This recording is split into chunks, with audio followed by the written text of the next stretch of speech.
Hello and welcome to Lantern Lane Stories. Tonight's story is The White Horse of Falkirk. The morning mist rose thick from the Falkirk River. Your name is Isla, and you are walking to school when you stop by the water. The fog is cold on your face. It smells like old stones and fresh rain.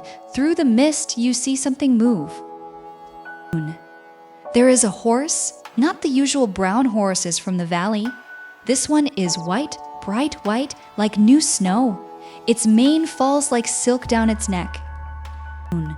The horse stands in the shallow water. It does not drink. It does not move. It simply watches the river flow. You step closer to the muddy bank. Your shoes sink a little. The horse turns its head slowly toward you. Its eyes are dark but kind-looking. Its breath comes out like small clouds of fog. The horse takes one step toward the bank. The water drops from its white coat like nothing. "Hello there," you whisper. The horse does not answer with sound, but it seems to nod. You have never seen a horse so beautiful. Its hooves leave prints in the mud. The prints fill with water very quickly. You watch them disappear. "Would you like to be my friend?" The horse blinks its long eyelashes.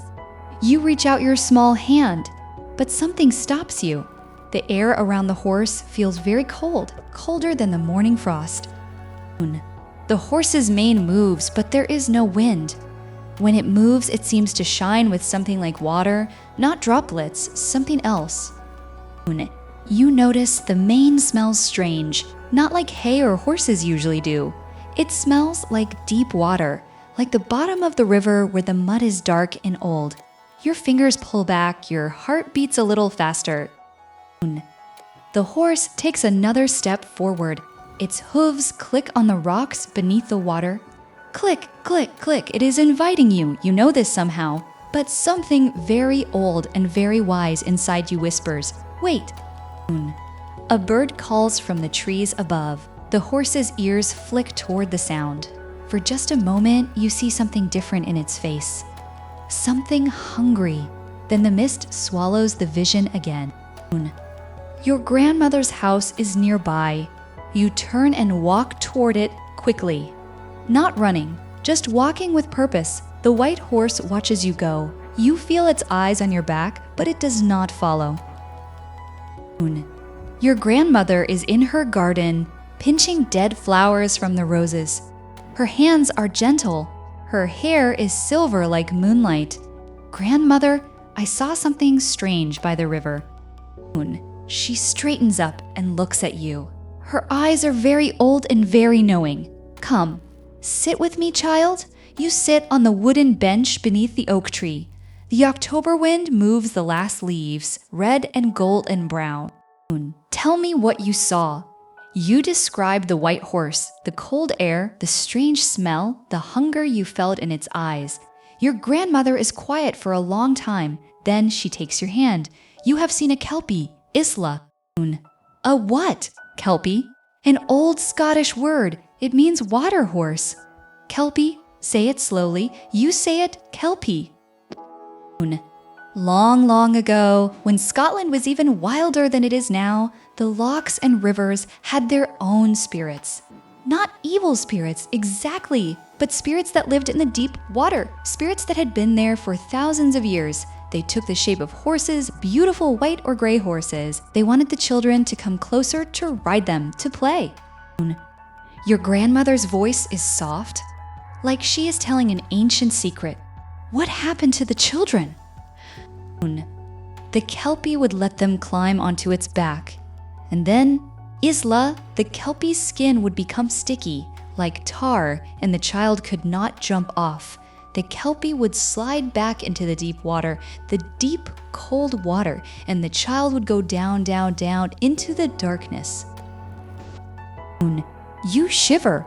Why did people tell this story? Because rivers are dangerous, child. In those old days, children had to help their families fish and wash clothes by the water. Some children were careless. Some children drowned. So the grandmothers invented the Kelpie, a scary story to keep the children safe. a story to teach them beautiful things by the water are not always safe things. Is there a real Kelpie in our river? No, the real danger is the cold water, the stones beneath. The currents you cannot see, the spirit of the Kelpie is really just your own instinct. Your deep old wise instinct, the same instinct that made you step back this morning. So I was right to be afraid. You were right to listen to what the old story teaches, and the old story is still alive here. Your grandmother points toward the town. Look, do you see where the river bends near the new park? You nod. They built something there in remembrance. Come, I will show you. Helix Park is not far from the river. You and your grandmother walk through the gates. The autumn sun breaks through the clouds. First, you see their shadows, enormous shadows on the grass, long and dark and shaped like horses' heads. Then you see them. The Kelpies are not white. They are silver and gold and steel, all mixed together. They are so tall that you have to lean your head back to see their eyes, so tall that they seem to touch the clouds. 30 meters high, your grandmother says. That is 3 times as tall as a building with 10 stories. The sculptures are made of metal. They are smooth in some places and rough in others. They look like they are growing out of the earth, like they are half horse and half stone, still becoming. When were they made, you ask? In the year 2014, workers came from far away. They spent months and months building these 2 Kelpies. One looks toward the river, one looks toward the town. The Kelpie on the left has its head turned toward the water. Its mouth is open, not like it is roaring, like it is listening. The Kelpie on the right looks toward the town, toward the buildings where people live. Its eyes are carved deep, and they seem to see everything. They made them from metal. Your grandmother continues from steel, the kind of metal that lasts forever, because the people wanted to remember. They wanted to say to the old story, you are ours, you are important, you are part of who we are. You walk around the first sculpture. The wind is strong here, and it makes a sound as it passes the metal, like breathing. Are they nice Kelpies or mean ones, you ask? They are both. They remember the danger. They remember the children who were drowned. But they also remember the wisdom of the old grandmothers who used the story to teach water safety. So these iron Kelpies are not here to scare us. They are here to make sure we never forget. You place your hand on the cold metal. It is smooth where thousands of other hands have touched it. Smooth and warm even though it is made of cold steel. Your grandmother kneels down beside you. The Kelpie you saw this morning was just a reminder. Isla, the real Kelpies are here now, not in the water up here, made by human hands, made to protect, not to harm. Do you understand? You nod. You think about the white horse. You think about the hunger in its eyes.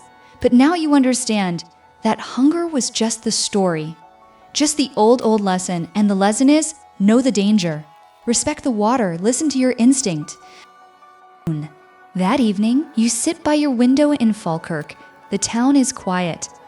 The streetlights come on one by one, like golden flowers blooming in the purple twilight. You think about the Kelpie by the river. You think about the iron Kelpies in Helix Park. You think about your grandmother's voice telling the old story. The 2 sculptures are out there in the darkness, 30 meters tall, watching the river flow, watching the town sleep. They are not frightening anymore. They are like guardians, like old friends who have seen so much history that they never need to speak. They just stand and remember, and you remember with them. The story is so old, older than your grandmother's grandmother, older than Scotland itself. Kelpies in the water, white horses with eyes full of hunger, but also the wisdom of the old grandmothers, the wisdom that says you are clever, you are careful, you are safe. Your eyes grow heavy, the golden streetlights begin to blur, the rooftops of Falkirk seem to sink into a soft dream. Somewhere beyond the town, the Falkirk River flows. It whispers against its banks. It carries the old story in every drop of water. It carries the names of the Kelpies. It carries the memory of the grandmothers who told the tales. And it whispers to every child who might listen.